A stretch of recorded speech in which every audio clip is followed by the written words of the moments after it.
Hello teachers, learners, and parents. Sir Jeff po, at your service. Alam nyo ba na meron tayong website na tinatawag na DepEd Commons? Ang DepEd Commons ay binuo upang gawing accessible ang pagtuturo at pag-aaral dito sa ating bansa gamit lamang ang inyong mga smart devices gaya ng cellphones, tablets, at computers. Dito ay maaari nating ma-access ang iba't ibang learning materials mula sa Department of Education. Meron itong mga interactive materials, electronic self-learning modules, at instructional video lessons mula sa DepEd TV na tiyak na makatutulong sa pag-aaral ng mga mag-aaral galing ka man sa public o private school. Walang problema dahil welcome ang lahat dito. Para ito sa mga guro, magulang at mga mag-aaral mula sa kinder hanggang grade 12, alternative learning system o ALS, at pati na rin ang special education. At huwag kang mag-alala dahil kahit walang load ay maaari mong ma-access ang mga learning materials. Tama! Libre ito. Ang kailangan mo lamang gawin ay i-on ang iyong data at buksan lamang ang iyong browser at i-type ang commons.deped.gov.ph. Alam na ba ng iyong mga kasamahang guro o mag-aral ang tungkol sa DepEd Commons? I-share mo na ang video na ito upang matuto rin sila kung paano gagamitin ang DepEd Commons sa mabilis at napakadaling paraan. Muli, ito po si Sir Jeff at kita-kits po tayo sa DepEd Commons. Paalam!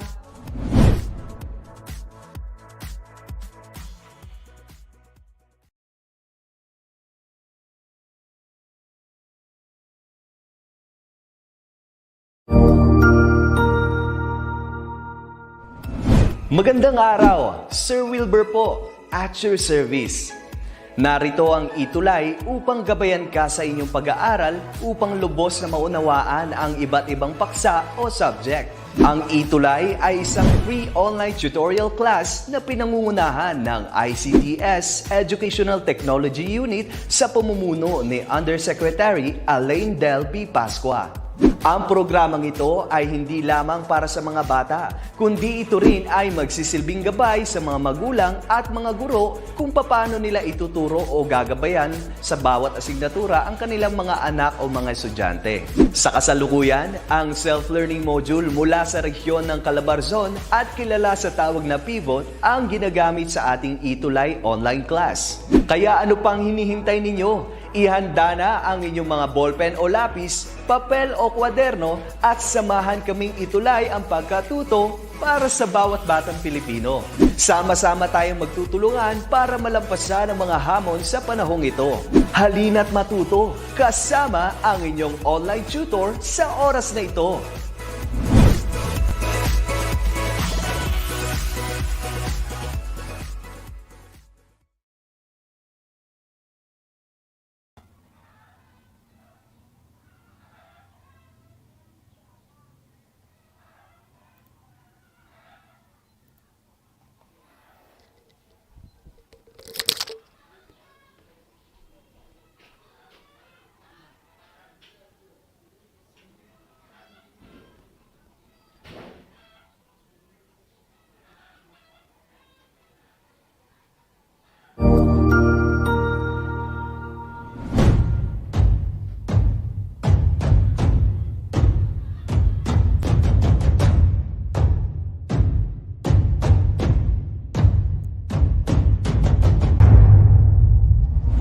As we face the command of rapid development in technological innovation in the world, the Philippines' preparedness in advancement of its physical facilities, infrastructure, and soft skills are given focus, especially with the empowerment of teachers' capacity and capability, not only in pedagogical aspects of teaching, but the confidence in delivering instruction with the use of information and communications technology.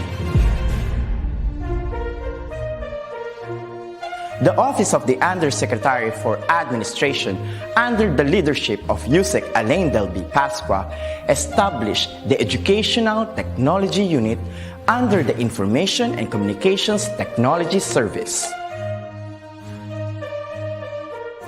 Its prime function is to empower, and capacitate public school teachers and learners as required by the global demand of the fast-paced development in technology.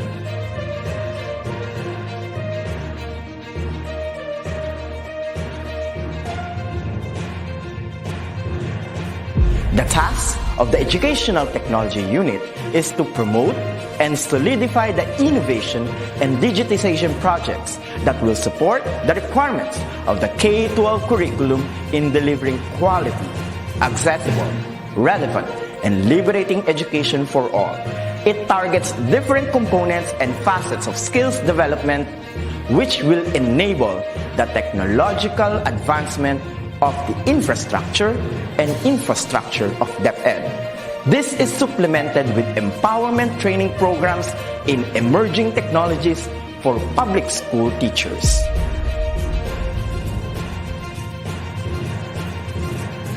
The programs of the Edtech unit target the emerging pedagogies focused on open educational resources,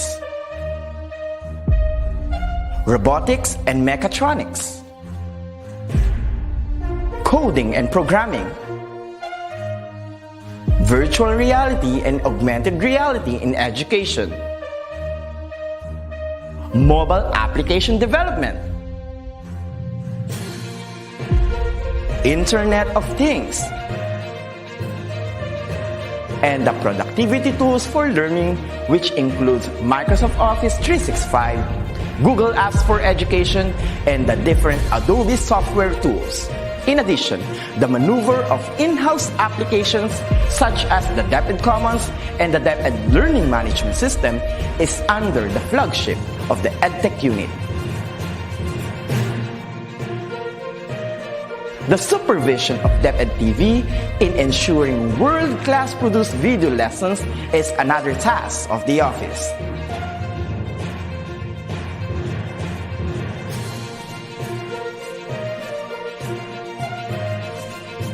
Lastly, the conduct of free online tutorial session, coined with the term ETUlay, is a bridging program to support learners and parents in answering the self-learning modules pioneered with the initiative of the ICTS Edtech unit. A teacher's influence is limitless, bound with the heart for service and dedication to fulfill the greatest mission to educate the young. The ICTS Educational Technology Unit will be there to promote, to empower, and to inspire Filipino teachers and learners as we grow as a tiger in the region, hitting our target as one of the best in educational technology.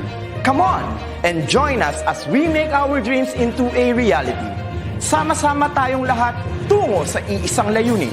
Simulan natin ang pagbabago dahil tayo ang mga gurong magtatayo ng makabagong DepEd.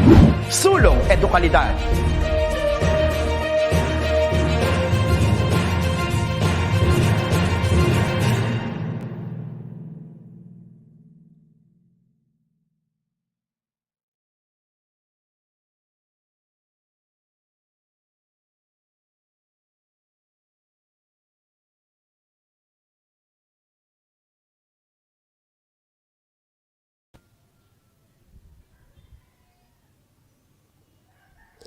Answering the self-learning module for service and dedication, one of the best in education.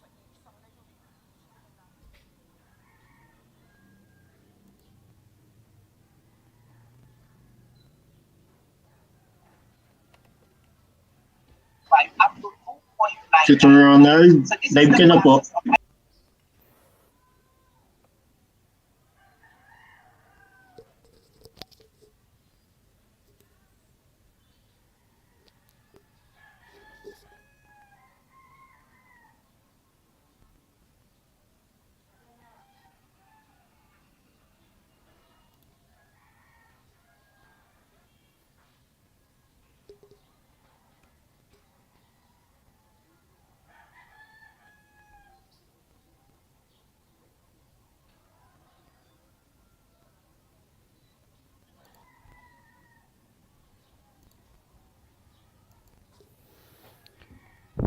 Hello, sir. Mahina internet, no?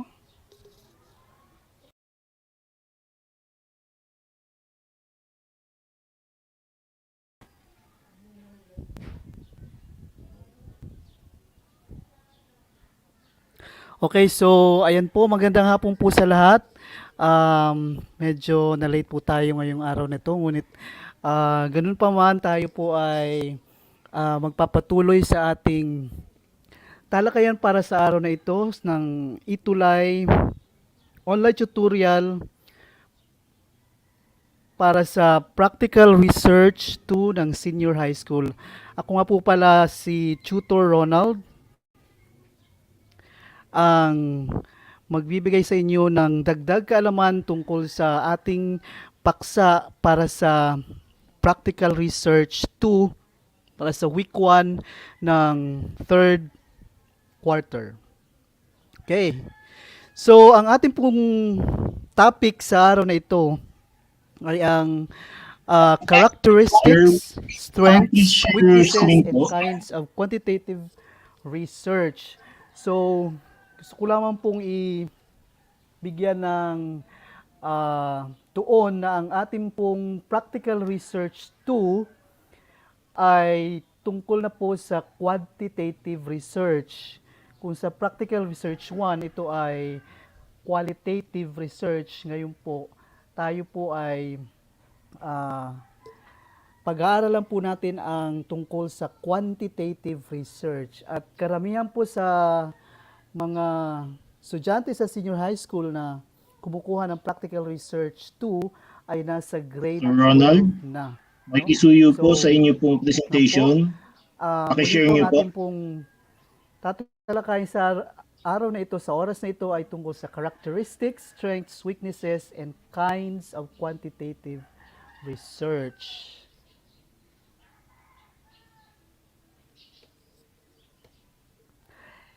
And for our objective na kinuha natin sa ating most essential learning competencies guide, you should be able to describe characteristics, strengths, weaknesses, and kinds of quantitative research. So ayan, umpisahan na po natin ang unang lesson tungkol sa bago natin talakayin ang characteristics, strengths, and weaknesses, atin po munang alamin ang ilan sa mga definitions ng quantitative research ayon sa iba't ibang author.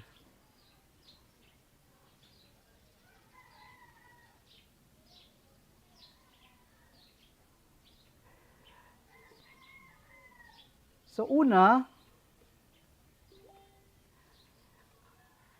according to Baraceros in 2016, quantitative research is a type of research that makes you focus your mind by means of statistics that involve collection and study of numerical data.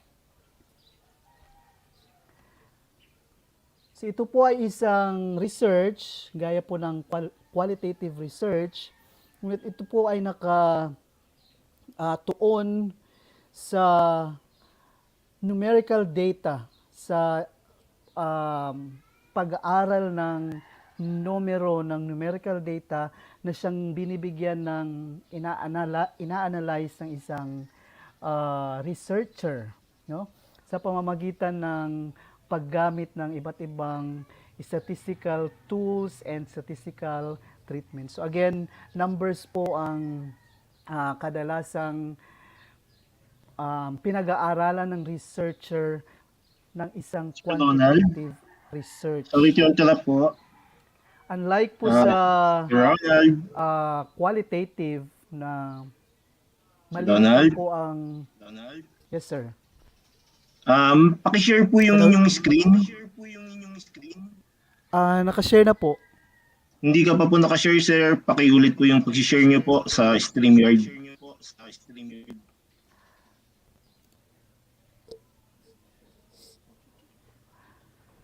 Sige po.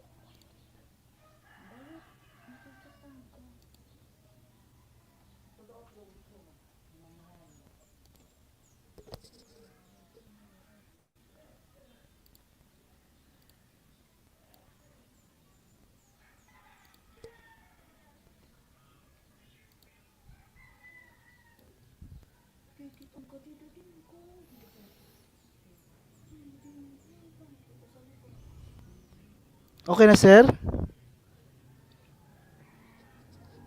Loading pa lang po sir, pero I think okay naman po.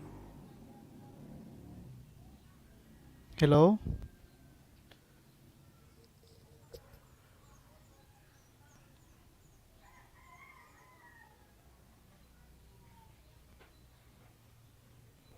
Loading po yung inyong screen sir.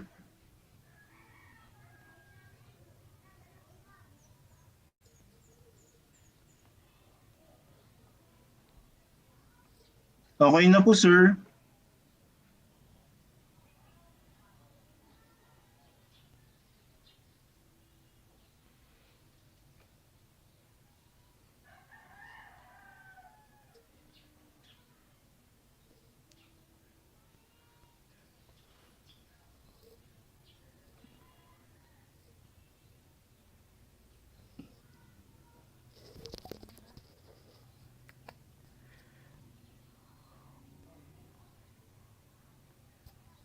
Wala pa?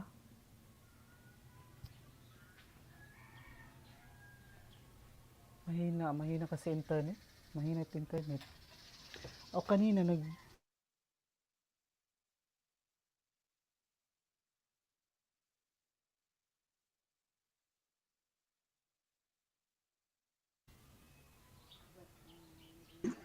Okay na sir, pwede na po kayo magtuloy.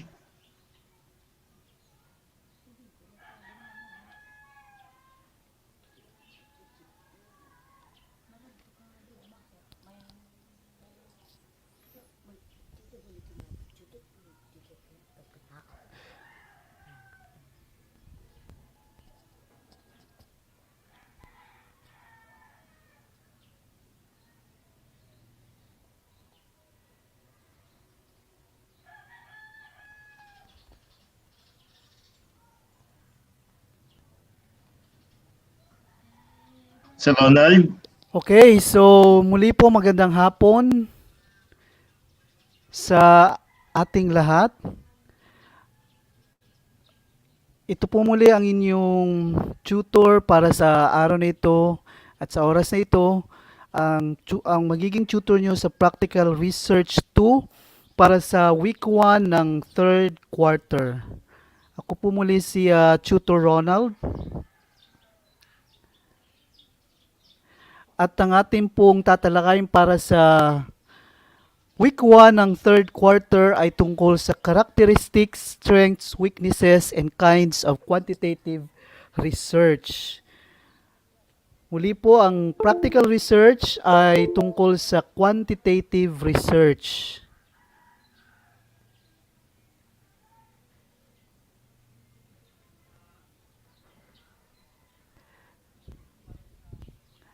At para sa ating objective, ang ating pong mga estudyante or learners should be able to describe characteristics, strengths, weaknesses, and kinds of quantitative research. Yan po ang ating objective na kinuha sa ating Most Essential Learning Competencies Guide. Okay, before we describe or go to the characteristics and weaknesses, strengths, and kinds of quantitative research, let's first try to find out and discuss some definitions of quantitative research according to some authors. Okay. According to Baraceros in 2016, quantitative research is a type of research that makes you focus your mind by means of statistics that involve collection and study of numerical data. So, ang focus po ng quantitative research ay numerical data, numbers, no? Numbers, collection and study of numerical data. And these numerical data are analyzed by the researcher by means of statistics, no? By means of statistical treatment and tools.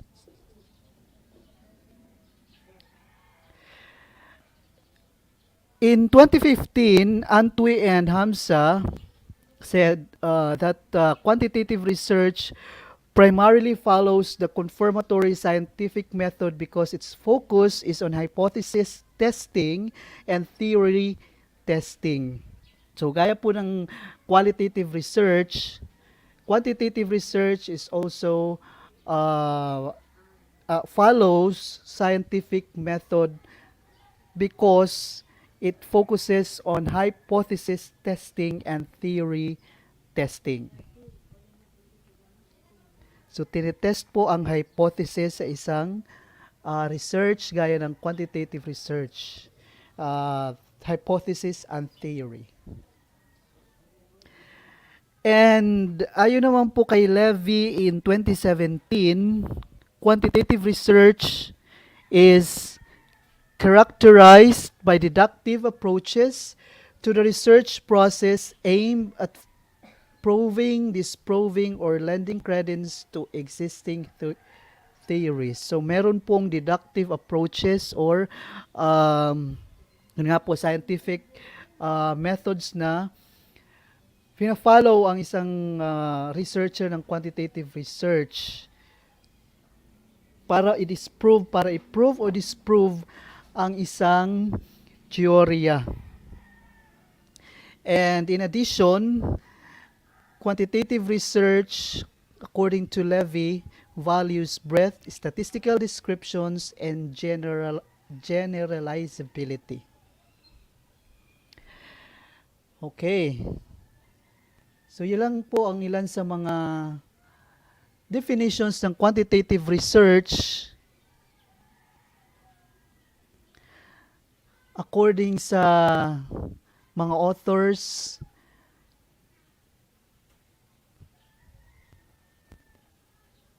ng ilang libro sa quantitative research.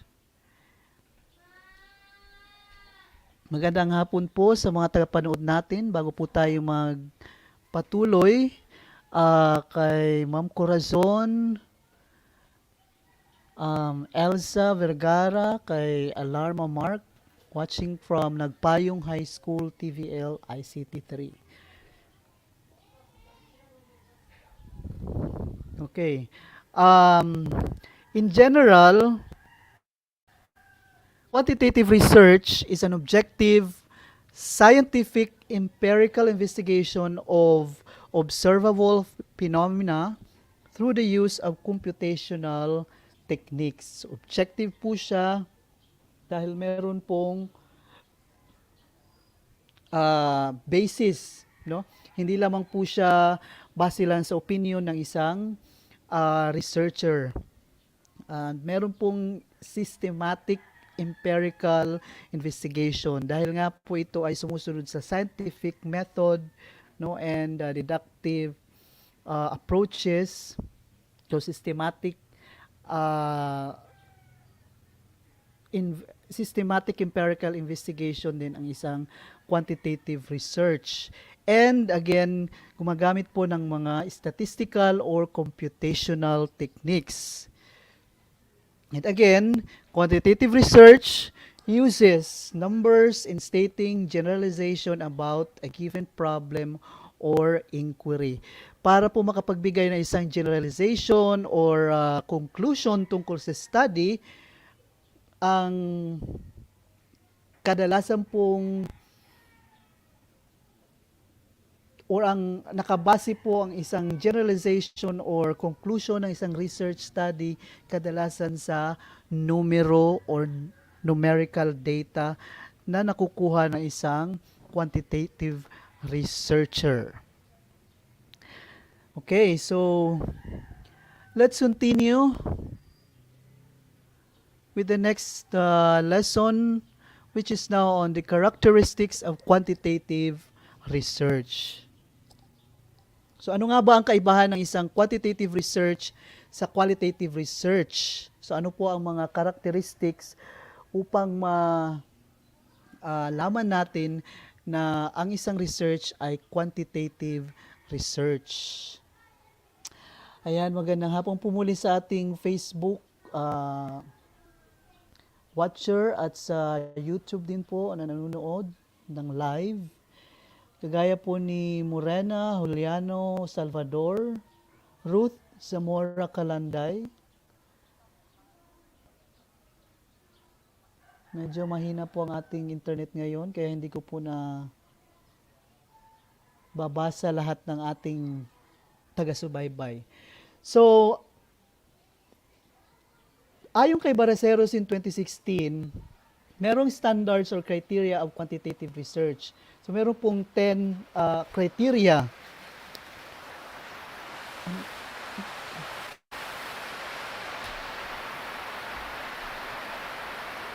Meron pong 10 standards or criteria.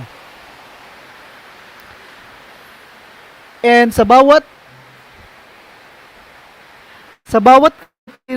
standards or criteria, meron pong characteristic ng quantitative research na itinapat. So, ang first standard ay mental survey of reality. So, quantitative research exists in the physical world, no? So, physical world meaning issues sa lipunan ang binibigyan po ng pansin ng isang quantitative research.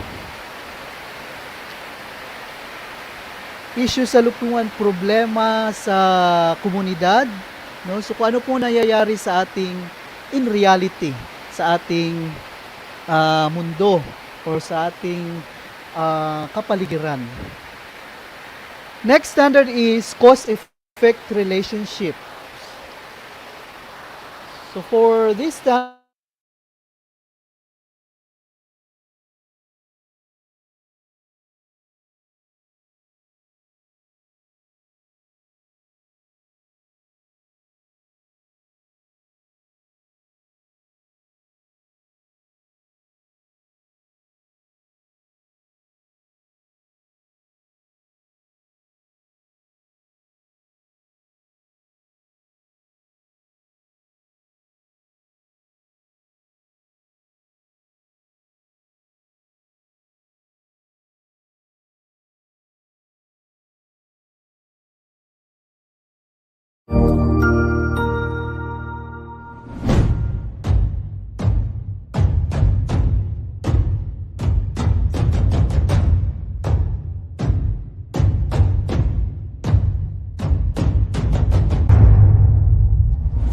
As we face the command of rapid development in technological innovation in the world, the Philippines' preparedness in advancement of its physical facilities, infrastructure, and soft skills are given focus, especially with the empowerment of teachers' capacity and capability, not only in pedagogical aspects of teaching, but the confidence in delivering instruction with the use of information and communications technology.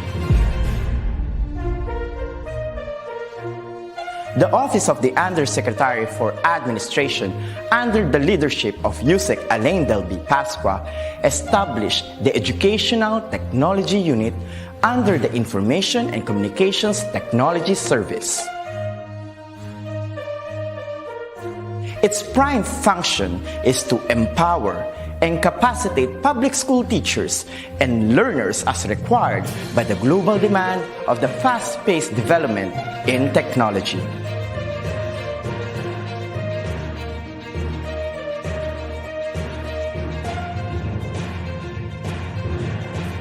The task of the Educational Technology Unit is to promote and solidify the innovation and digitization projects that will support the requirements of the K-12 curriculum in delivering quality, accessible, relevant, and liberating education for all. It targets different components and facets of skills development which will enable the technological advancement of the infrastructure of DepEd. This is supplemented with empowerment training programs in emerging technologies for public school teachers.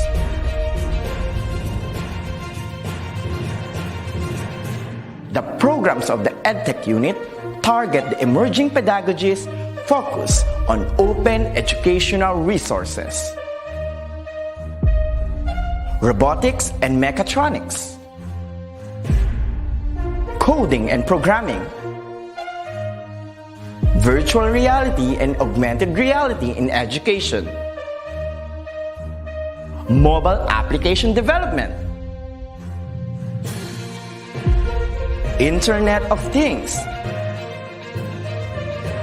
and the productivity tools for learning, which includes Microsoft Office 365, Google Apps for Education, and the different Adobe software tools. In addition, the maneuver of in-house applications such as the DepEd Commons and the DepEd Learning Management System is under the flagship of the Edtech unit. The supervision of DepEd TV in ensuring world-class produced video lessons is another task of the office.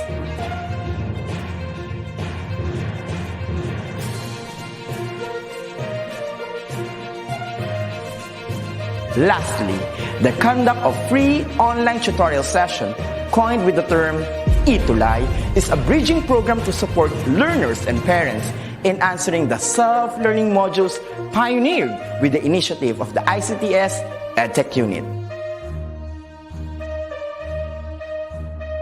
A teacher's influence is limitless, bound with the heart for service and dedication to fulfill the greatest mission to educate the young. The ICTS Educational Technology Unit will be there to promote, to empower, and to inspire Filipino teachers and learners as we grow as a tiger in the region, hitting our target as one of the best in educational technology. Come on and join us as we make our dreams into a reality. Sama-sama tayong lahat tungo sa iisang layunin. Simulan natin ang pagbabago dahil tayo ang mga gurong magtatayo ng makabagong DepEd. Sulong Edukalidad.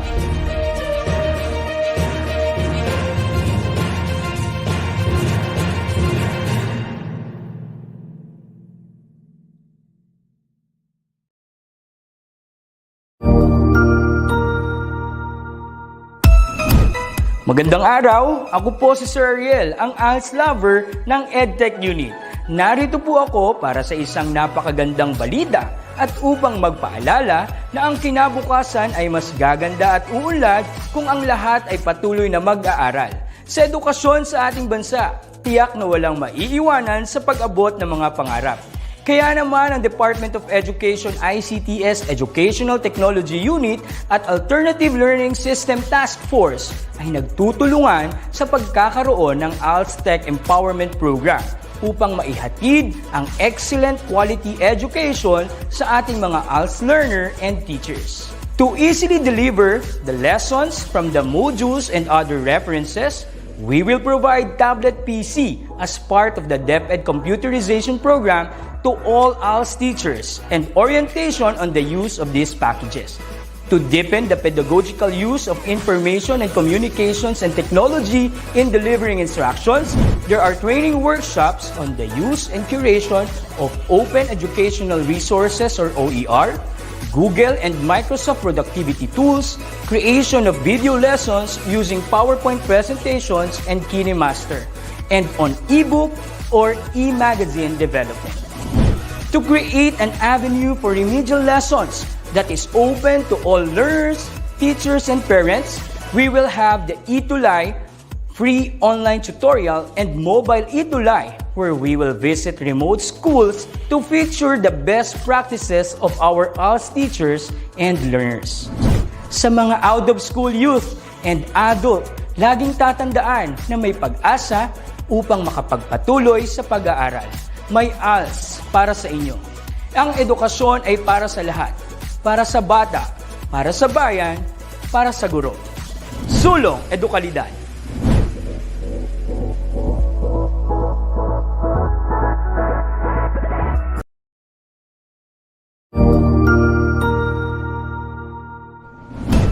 Good day, this is Teacher Rowan. I'll be your guide in exploring Google Apps for Education, for teaching and learning. In Google for Education, teachers can connect and collaborate easily while staying on task. It gives teachers the freedom to spend more time personalizing the learning experience and less time managing it. Students can learn essential skills such as 21st century problem solving, which they can use it in their future careers. As such, the accessibility features will also help and assist every learner to do their best work. Google offers different useful applications that we can use to connect education to technology. This will help our teachers as a 21st century educators to innovate and find ways on how to make teaching and learning more exciting, engaging, effective, and flexible to the demands of the society. Let's re-explore the education experience by discovering new angles to create, collaborate, and communicate as one. Para sa bata, para sa bayan, at para sa guro. Ang pagkatuto, huwag gawing komplikado. Sulong edukalidad.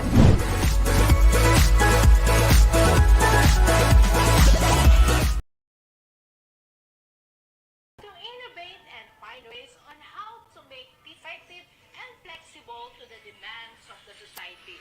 Let's re-explore the education experience by discovering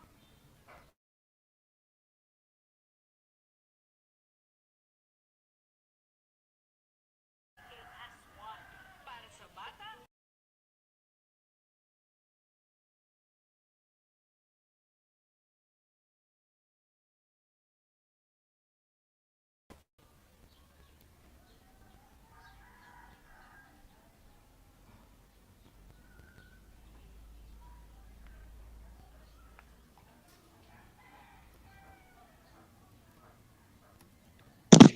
Tutor Ronald, you may continue po.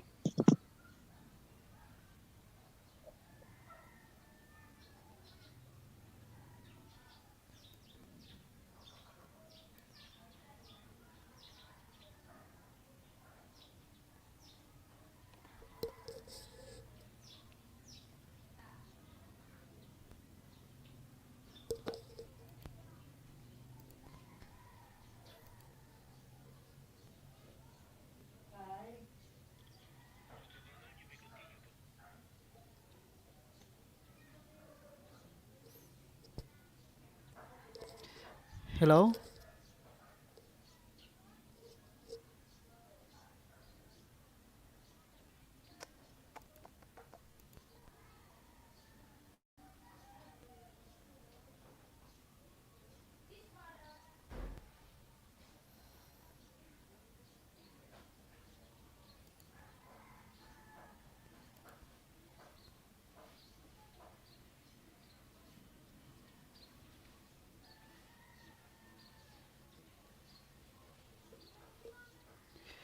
Okay. Pasensya na po at naputol po tayo ng saglit. So sa ngayon po tayo po ay mapapatuloy sa ating talakayan, sa ating discussion. At kanina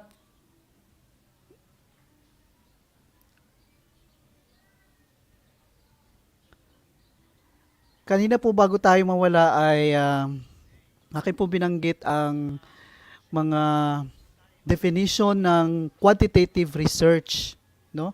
Ayon po sa iba't ibang authors ng libro at mga researchers na rin po. So, nag-umpisa po tayo bago po tayo maputol ng characteristics of quantitative research. At gaya nga po ng sinabi ko kanina, ayon po kay Baraceros in 2016, meron pong standards or criteria of quantitative research. So, binigay po dito sa libro ni Baraceros ang 10 standards or criteria wherein meron naman pong itinapat na characteristics upang ma-meet itong standards or criteria na ito ng quantitative research. So again, first standard is mental survey of reality.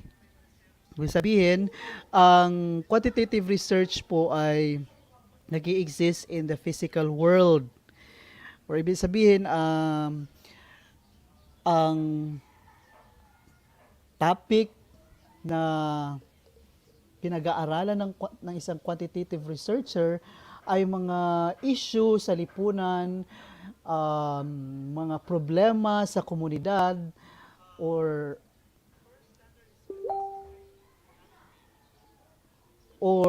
mga iba pang bagay na meron na maari makapekto sa tao sa ating mundong ginagalawan. So, reality, kung ano man po ang reality sa ating kasalukuyan, no? Second standard is about the cause-effect relationships. Sa quantitative research, pinag-aaralan din po ang cause and effect relationships ng bagay.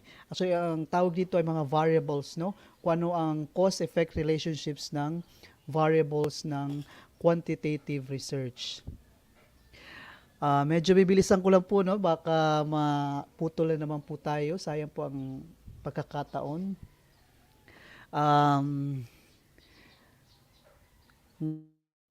Nangyari medyo mahina talaga ang ating internet, nawawala. And nakakadagdag pa sa problema ang ulan dito sa amin. Buti na lang at nakabalik tayo. Sana hindi na tayo mawala. So, balik tayo sa ating discussion about the characteristics of quantitative research. And the third standard or criteria of quantitative research is on the expression of data, data analysis, and findings. And again, base nga po sa definitions ng research na binigay natin kanina, research, findings, and data analysis are mostly numbers and use statistical treatments or computational techniques. So mga numero ang pinag-aaralan or kadalasang pinag-aaralan at siyang pinagbabasihan ng findings at analysis ng data. So numbers ang data ng isang quantitative research. Para naman po sa research plan, all aspects of a quantitative research are well planned before data collection. Siyempre po, research po yan, so kailangan lahat po ng aspects, no, na lahat po ng proseso ay dapat nakaplano. Even before the data collection. So meron pong procedure na sinusunod ayon po sa plano ng isang quantitative research o gaya rin po ng isang qualitative research. Next standard is behavior toward research aspects or conditions. Usually sa quantitative research, the control or manipulation of research condition is done by the researcher. So, meron pong control at pwede pong manipula na isang researcher ang research conditions gaya po ng kung sino po ang gusto niyang target na participants o respondents sa research, kung saan pong lugar, so meron pong control ang isang researcher. Then, in terms of obtaining knowledge, again, quantitative research follows scientific method, scientific method. Next, for purpose, the purpose of a quantitative research is to evaluate objectives and examine cause-effect relationships. Kadalasan po ng quantitative research, meron po tayong types of quantitative research, and ang pinaka common na type of quantitative research ay pinag-aaralan ang cause-effect relationship. No? Later, malalaman po natin kung ano po itong mga types or kinds of quantitative research. Data analysis techniques, or the data analysis techniques are mathematical based on methods, no? Scientific methods, statistics. Kaya mabuti po at meron po tayong statistics and probability na subject kasabay po ng practical research, no? Dahil ang statistics and probability po na subject ay maaari pong makatulong sa quantitative research, lalo na po sa pag-analyze ng data. Okay, sunod, style of expression. No? Quantitative research is impersonal or objective, no? And it is scientific, no, based on facts, or it's factual, it is systematic. Meron pong process na sinusunod. For sampling technique, kadalasan po ang pinakamadalas na ginagamit na sampling technique para po sa participants ng isang quantitative research ay random sampling. Random sampling.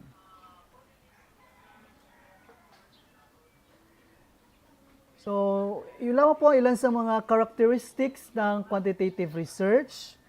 Siyempre, ang ilan pong mga specific, no, na characteristics or qualities of quantitative research ay, again, objective o impersonal, meron pong structured research instruments, meron pong numerical data, and in addition po, ang quantitative research ay kailangan po ng isang ng large sample size, no? Unlike po sa qualitative, pwede ka pong pumili ng ilan lamang na mga respondents o participants sa iyong research. Pero sa quantitative research, mas maigi, mas mainam kung marami ang iyong research participants or respondents. So, kailangan po ng large sample size ng isang quantitative research.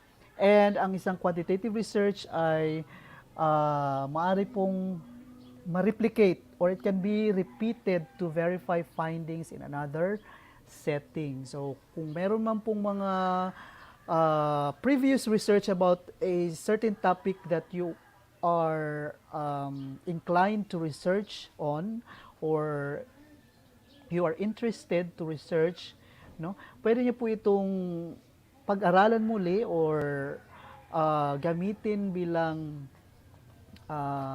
pinakabatayan ng iyong research na gagawin. So, similar pero sa ibang setting or ang ilang aspects ay iba naman po, no? And so, lamang pong ilan sa mga characteristics, no, ng quantitative research. Next,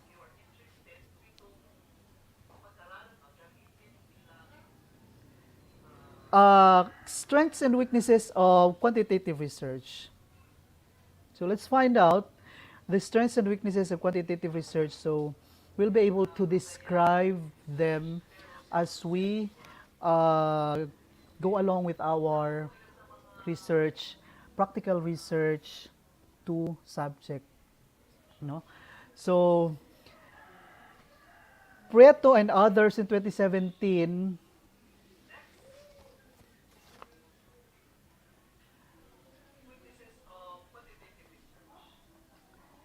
gave the strengths and weaknesses of quantitative research.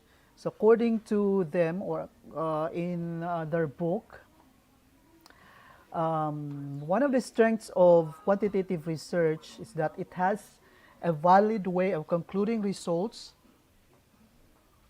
and most reliable design and gives way to a new hypothesis or to disproving it. Valid way of concluding results kasi nga ang results or conclusions no ay dumadaan ang data ano dumadaan sa analysis sa masusing analysis gamit ang statistical methods and statistical techniques. Now, meron din pong ginagamit na research design, no? Appropriate research design para sa isang specific na focus or focus of study or topic ng isang quantitative research. And of course, ito pong specific na research design ay magbibigay daan upang ma-prove ang hypothesis ng isang research, no? Ma-prove or ma-disprove ang isang hypothesis or sabihin nating claim or pinaka main thesis ng isang research, no?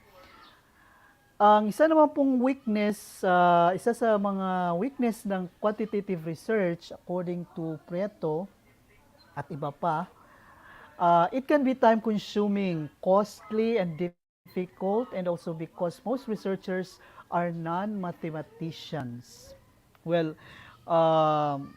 mainam po kung isang researcher ay mathematician din, no? So medyo madali para sa kanya. Ngunit mathematician mo hindi, ang isang quantitative research ay talagang time consuming, costly and costly. Bakit? Kasi nga kailangan ng large sample size ng isang quantitative research. So nagiging costly siya in a way na kailangan mo ng, for example, mas maraming time, mas maraming resources, like if you use a questionnaire as your research tool to gather data, then kailangan mo mas maraming number of copies of questionnaire. Or kung interview man yan, kailangan, mahabang yung time, no? Na gugugulin para sa interview just to get the data that you need. Okay? Enough data. So, time consuming siya at magastos. Pero do not be discouraged kasi marami naman pong paraan sa in terms of cost, marami pong paraan para po ito masolusyonan. Kumbaga, kung meron man pong challenge, of course, we'll find a way to solve. Kung meron problema, we will find a way to solve that problem. Okay, next.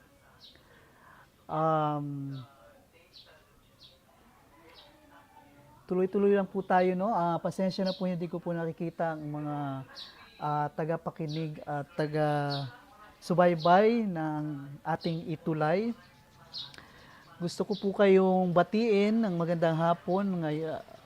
General na po, kahit hindi ko po nakikita o nababasa yung mga pangalan dahil mahina po ang aking signal. So, ngayon po, second strength or another strength of quantitative research is that the bigger number of the sample of a population, the more reliable and valid are the results or generalizations. No? I remember in my undergraduate study, nung nag-present kami ng thesis namin, undergrad thesis, one of the questions sa oral defense namin ng aming professor was kung ilan ang aming participants, no? And then binigay ko yung number, and then nirecommend ng aking professor na dapat daw mas marami pa yung aming kinuhang respondents or participants para magkaroon ng more reliable and valid na results or generalizations. Anyway, pinagbigyan naman po kami kasi hindi naman po masyadong konti lang yung participants namin. Medyo okay lang. Anyway, so dahil nga po sa kailangan natin ng mas malaking or mas reliable na na results or generalizations, no? Dapat meron din po tayong mas malaking number of the sample of a population. And I do hope that you know what's the difference of sample sa population. No? So, population yung kabuuan. And ikukuha ka lang ng sample sa kabuuan ng population. Next, ano man po ang isa pang weakness? It requires extensive statistical treatment. Retesting and refinement of the design is needed if there is unclear finding, and that entails another investment in time. So time consuming nga po siya dahil isa po sa nakaka-add ng time ay ang testing and retesting ng yung data, no, ng data. And it requires extensive statistical treatment. So hindi lang po isang statistical ano tawag dito? Statistical tool ang kailangan gamitin or statistical method ang kailangan gamitin, at kailangan po ang gagawa ng statistical treatment ay isang statistician or mathematician or yung talagang expert po sa bagay na ito, sa statistics. Next, experiments in quantitative design filter out external factors, and if properly designed, the results can be seen as real and unbiased. No? Meron pong tinatawag na experimental research design, no? Later, i-discuss po natin yan. And these experiments, no, filter out external factors. Ibig sabihin na yung mga irrelevant data or irrelevant aspects of the research ay hindi na po siya na isasama, no, or na-filter out na po ng ang external factors because of experiments. And with this filtering out, with these experiments, the result can be seen as real and unbiased. So objective, makatotohanan, factual ang results na isang quantitative research. Weaknesses po, isa po sa weakness ay quantitative method tends to turn out only proved or unproved results, leaving little room for uncertainty or gray areas. Dahil nga po sa ito ay straight to the point or kailangan lang po i-prove or disprove ang isang hypothesis or ang isang claim. So medyo hindi po na bibigyan ng pansin yung maliliit na bagay na maaaring maka-apekto, ngunit hindi naman po makaka-apekto sa kabuuan ng isang research finding. So, yun lamang po ilan sa mga weaknesses and strengths or strengths and weaknesses of quantitative research. Sige, continue na po tayo at tayo po ay nag-overtime na dahil sa internet connection. Kinds of quantitative research. So according to Mujis in 2017, there are two major types of quantitative research design, no? Experimental and non-experimental research design. Okay, what is an experimental research design? So experimental from the word experiments. So experiments are used in explanatory research and are based on causal logic or cause and effect logic. This logic looks at identifying causal relationships between variables. So ito pong research design ang nag-study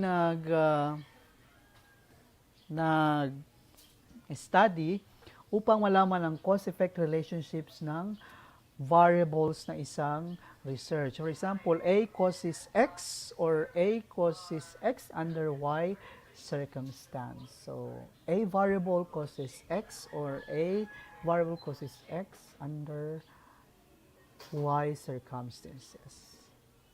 And Mujis in 2004 further stated that experimental method is a test under controlled condition that is made to demonstrate a known truth or examine the validity of a hypothesis. So it's a test under controlled conditions. So controlled po yan ng isang researcher, no? Ang controlled condition ng isang researcher. All right, let's continue. Levy in 2017 categorized experimental research into three: pre-experimental design, true experimental designs, and quasi-experimental design. And let's discuss each of these. So pre-experimental designs are focused on studying a single group that is given the experimental intervention, no? And this group is called experimental group. So ibig sabihin sa pre-experimental design, meron lang pong isang grupo ang binibigyan ng pansin. So parang wala pong tinatawag na controlled group at saka yung untreated group, kumbaga wala pong kino-compare, no? Meron lang pong isang grupo na siyang pinagtutuunan ng pansin sa isang pre-experimental design. Kumbaga example, pre and post test, no? Pre and post test, i-compare yung result ng pre sa post test. So para walang ganong concept sa pre-experimental design. Next, the next category is true experimental design, also called classical experiments. These are based on randomization. Research subjects are randomly assigned to control experimental groups. Because both randomization and control groups are used, true experiments are considered the strongest form of experiments, no? Kaya nga true experimental design. So in here, meron pong, unlike po sa pre-experimental na isa lang po yung group, dito po meron pong control and experimental group. And this uses random sampling, no? The groups, the participants are randomly selected. Okay, randomly selected. And again, this is considered the strongest form of experiments. Next is a quasi-experimental designs, which involve taking advantage of natural settings or groups, and thus subjects are not randomly assigned. Okay. Meron din po itong groups.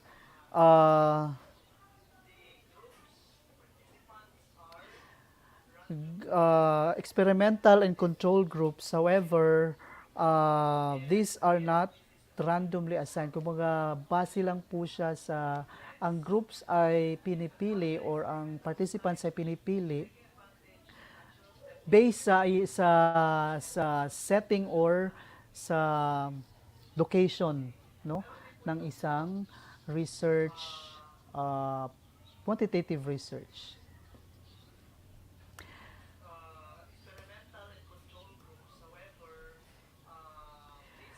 The next major type of quantitative research design is the non-experimental research.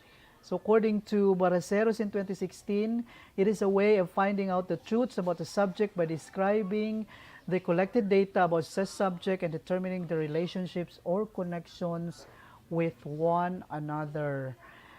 Unlike experimental research design, non-experimental research cannot establish cause-effect relationships, no? So hindi po binibigyan pansin ng isang non-experimental research ang cause-effect relationships ng variables of research. In addition, Levy in 2017 stated that while validity is still a concern in non-experimental research, the concerns are more about the validity of the measurements rather than the validity of the effects. Kumbaga, ang focus lang po niya ay dun sa kung paano uh, kung paano inanalyze or na-measure ang uh, research data, kung valid ba ang ginamit na measurements to come up with the results and findings.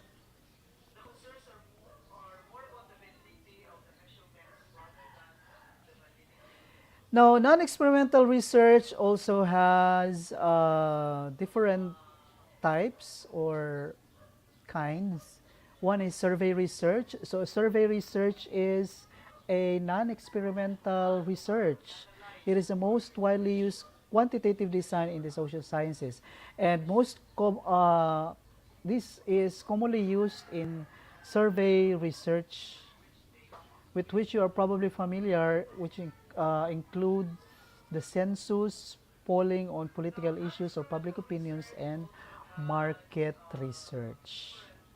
So, non-experimental po ang survey research. So, yung census, yung polls, like presidential poll, no? Public opinions and market research. So, survey research po siya. Again, non-experimental kasi nga po, hindi po siya nakafocus sa effect, no? Wala pong effect na pinag-aaralan sa isang survey. Kumbaga, more on the validity of how the data gathered were measured. Kumbaga, valid ba ang ginamit na measurement para masabi natin na reliable ang finding or results, no? Gaya po ng, for example, survey, like for example, survey ng isang product.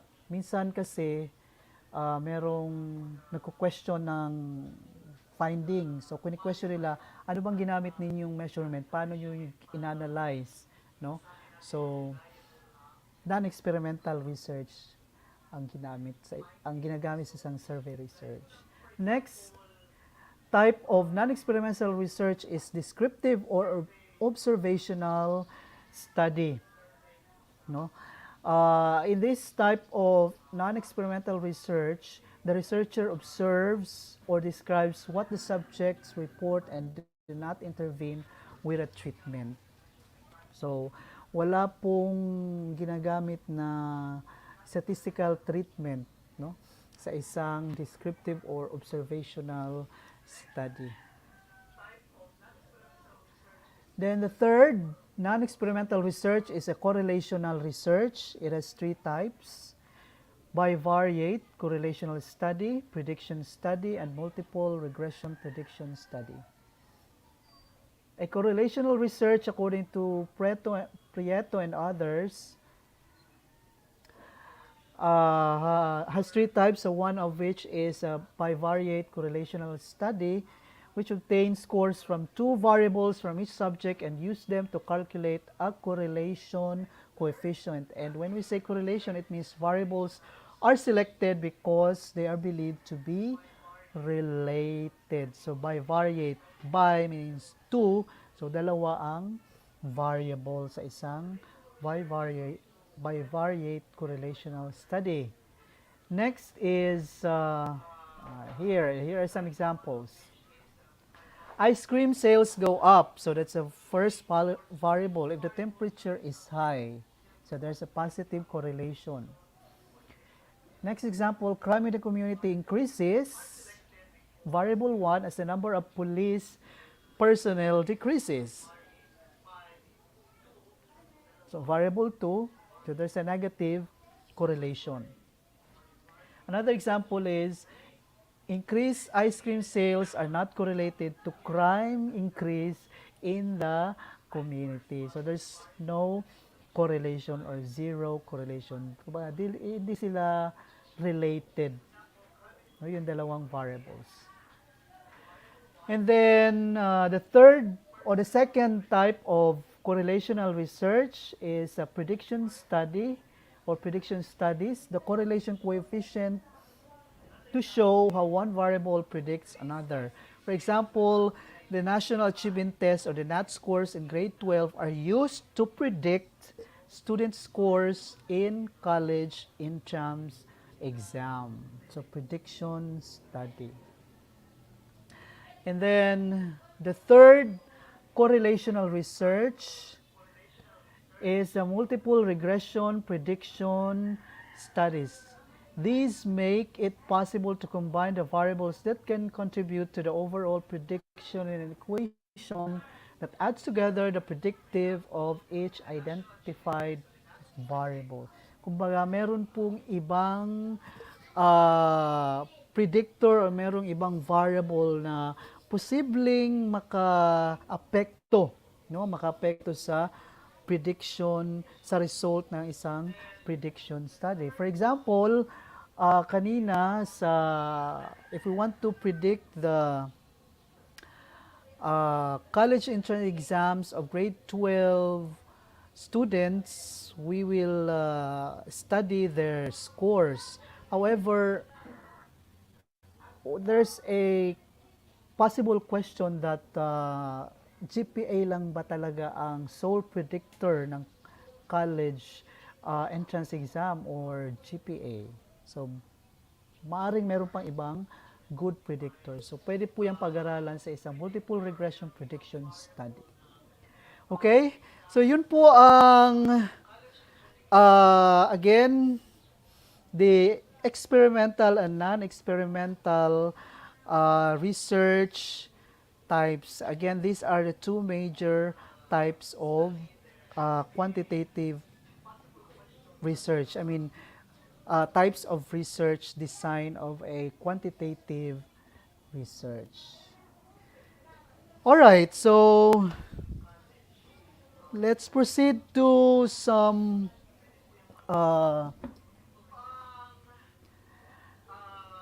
learning task. So first learning task, so of course we'll try to find out if you have learned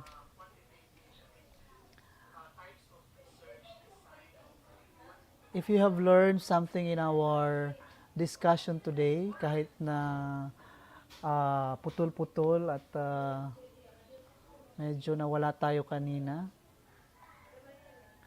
So, all you have to do is to write yes. So, sa inyong comment, pwede nyo pong i-type in yes if the statement describes the characteristics of a quantitative research, no if not. So, first, quantitative research can be based on replication. That is, replicating previously conducted study with new populations.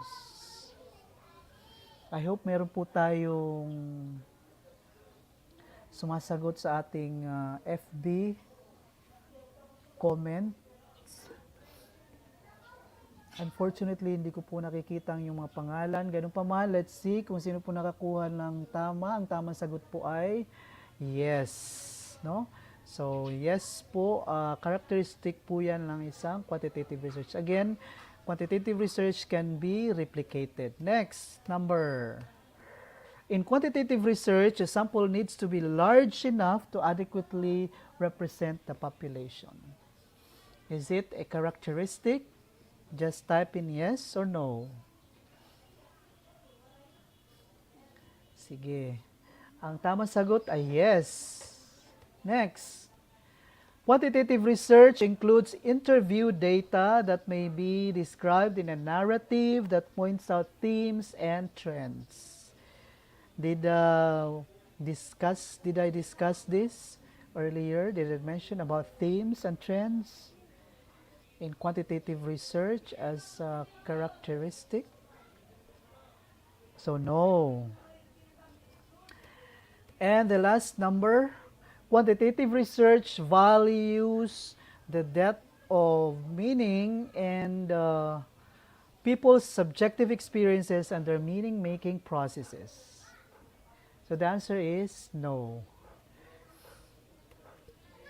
Alright, so this time, determine if the statement given below is the strength or weakness of a quantitative research. So pili lang po kayo sa dalawa, strength nga ba or weakness.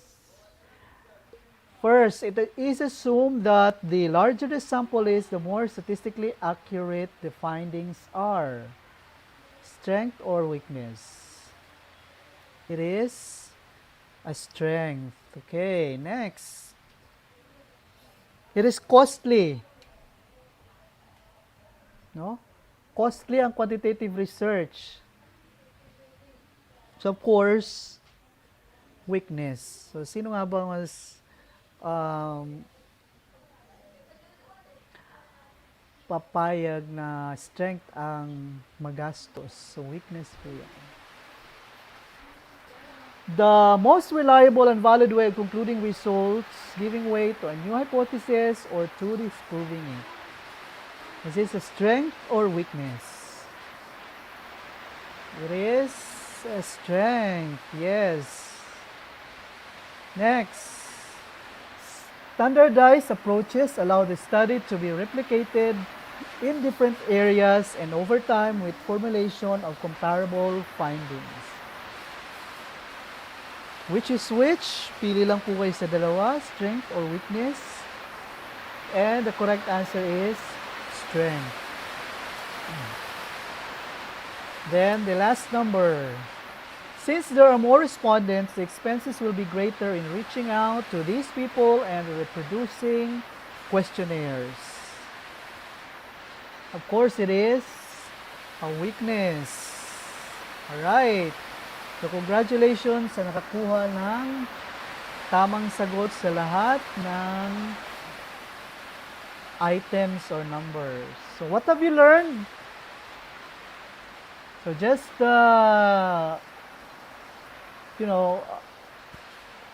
say this with yourself or siguro isulat nyo na lang. So, based on the lesson, mental answer na lang. No? Based on the lesson, I have realized that quantitative research is. So, what is quantitative research as one of your realizations from the discussions earlier? So, yan po. Next, sunod po ay this is what you can do, no, to apply what you have learned. You can do this at home. You can write your answers in your journal, notebook, paper. All right. So what will you do? What can you do? Observe your school. Kung malapit kayo sa inyong school, kung nakapunta kayo ngayon sa inyong school, your community or your home. Identify possible problems that is present in your observation and practice solving the problem by filling in the blank. So, meron po mga blank yan actually after the questions. Make it more numerical in nature using the terms frequencies, number of times, and how often. Excuse me. First question is, what is observation? Ano po ang inyong observation sa inyong community or sa inyong bahay, sa inyong eskwelahan? And then, what is the problem? What's the problem na nakita po ninyo sa inyong community, sa inyong school? And provide 3 possible solutions to solve the problem. What are the possible results of the 3 possible solutions? And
Sigurado ako na marami ka na namang natutuhan sa ating ETUlay tutorial session ngayong araw. Tandaan, ito ay hindi lamang para sa ating mga mag-aaral, kundi pati rin sa ating mga minamahal na guro at mga magulang na kaagapay natin para maituloy ang pagkatuto sa kabila ng nararanasang pandemya. Patuloy ding sumubaybay sa DepEd TV para sa mga araling ginawang video episodes. Mapapanood ito mula Lunes hanggang Sabado, alas 7 ng umaga hanggang alas 7 ng gabi sa inyong mga telebisyon. Abangan sa Lunes mula 1:00 ng tanghali ang iba pang aralin sa ating ETUlay free online tutorial session sa Science. I-like and subscribe at manatiling nakasubaybay sa ating ETUlay tutorial session sa DepEd Edtech Unit FB page at Educational Technology Unit channel sa YouTube at sa DepEd Tayo at DepEd Philippines social media accounts. Paalam!